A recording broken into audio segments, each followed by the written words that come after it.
ಕೆಲಸ ಚಿಕ್ಕದಿರಲಿ ಅಥವಾ ದೊಡ್ಡದೇ ಆಗಿರಲಿ, ನಾವು ತೋರಿಸುವಂಥ ಶ್ರದ್ಧೆ, ಭಕ್ತಿ ಇವೆಲ್ಲವೂ ಕೂಡ ದೊಡ್ಡ ಮಟ್ಟದಲ್ಲಿ ಇರೋದಂತೂ ಅತ್ಯವಶ್ಯಕ.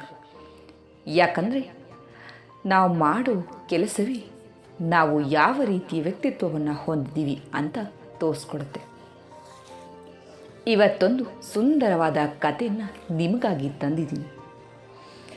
ಒಬ್ಬ ಮನುಷ್ಯ ತನ್ನ ಹೆಂಡತಿ ಮತ್ತು ಮಗುವಿನೊಂದಿಗೆ ಮುಂಬೈನ ಅಂಧೇರಿಯಲ್ಲಿ ಆಟೋ ರಿಕ್ಷಾಗೋಸ್ಕರ ಕಾಯ್ತಾ ನಿಂತಿದ್ದು. ಹತ್ತಿರ ಹೋಗ್ತಾ ಇದ್ದ ಆಟೋಗೆ ಕೈ ಮಾಡಿ ನಿಲ್ಲಿಸಿ ಬಾಂದ್ರಕ್ಕೆ ನಡೀರಿ ಅಂತ ಹೇಳಿ ಹತ್ತಿದ್ರು. ಆಗ ಅವರಿಗೇನು ಗೊತ್ತಿತ್ತು, ತಾವು ಹತ್ತಿದ್ದು ಒಂದು ವಿಶೇಷ ಆಟೋ ಅಂತ. ಆಟೋ ಹೊರಟು. ಅವರು ಸುತ್ತ ನೋಡಿದ್ರು. ಚಾಲಕನ ಆಸನದ ಹಿಂದಿನ ಚೀಲದಲ್ಲಿ ಆ ವಾರದ ವಾರ ಪತ್ರಿಕೆಗಳು, ಆ ದಿನದ ವರ್ತಮಾನ ಪತ್ರಿಕೆಗಳಿದ್ದು. ಮೇಲೆ ನೋಡಿದ್ರೆ ಒಂದು ಪುಟ್ಟ ಟೆಲಿವಿಷನ್ನಿಂದ ದೂರದರ್ಶನದ ಕಾರ್ಯಕ್ರಮ ಬರ್ತಾ ಇತ್ತು. ಅದರ ಕೆಳಗಡೆ ಒಂದು ಪ್ರಥಮ ಚಿಕಿತ್ಸೆಯ ಪೆಟ್ಟಿಗೆ ಇದೆ. ಅದು ಖಾಲಿ ಇಲ್ಲ. ಅದರಲ್ಲಿ ಹತ್ತಿ, ಬ್ಯಾಂಡೇಜ್ ಬಟ್ಟೆ, ಡೆಟಾಲ್ ಹೀಗೆ ಕೆಲವು ಔಷಧಗಳು ಕೂಡ ಇತ್ತು. ಇವನಿಗಂತೂ ಆಶ್ಚರ್ಯ.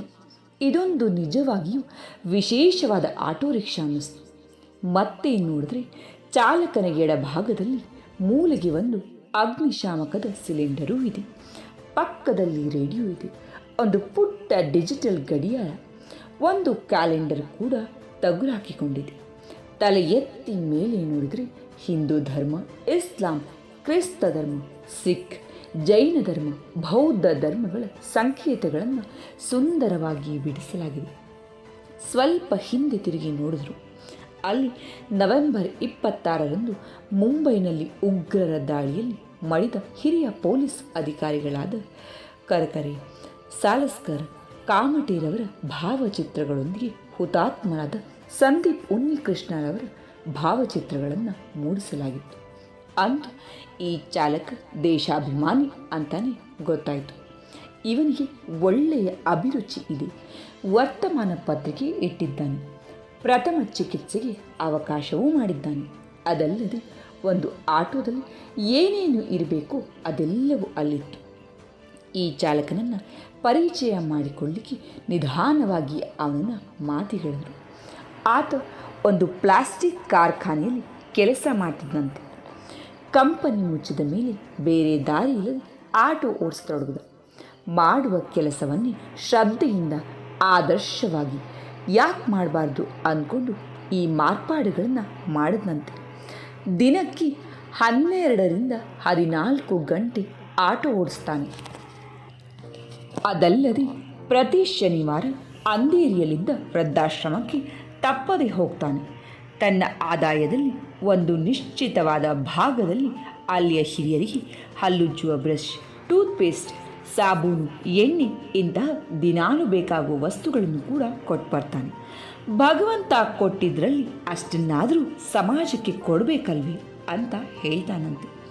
ಇವನೇ ನಿಜವಾದ ಹೀರೋ ಅಂದ್ಕೊಂಡು ಪ್ರಯಾಣಿಸುತ್ತಿರುವಂಥ ವ್ಯಕ್ತಿ.